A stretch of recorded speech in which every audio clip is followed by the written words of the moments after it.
Nobody ever asked the question, how did the chief of the Powhatans know English to be able to speak to John Smith? Anybody ever asked that question? Like, wait a second, how did they know how to speak English?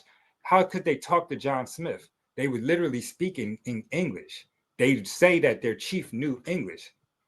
And that was because the chief had been kidnapped and enslaved and was actually in Spain for 10 years.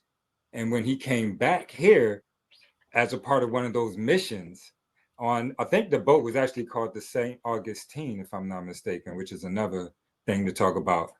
But what he did was when he got to southern Florida near the Panhandle, when he came back from Europe, he killed the friars that he was with, and then he went back home.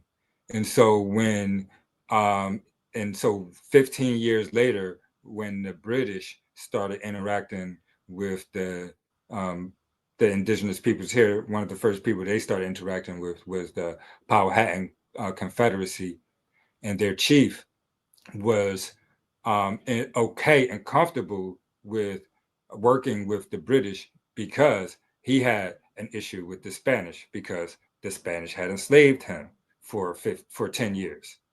Although he knew that the British and the Spanish were at war.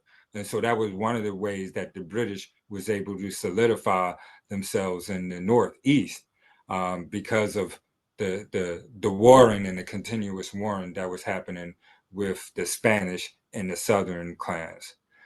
The British never really fought any wars south with any of the Native American communities. And that's one of the reasons why you're not really going to get that in American history.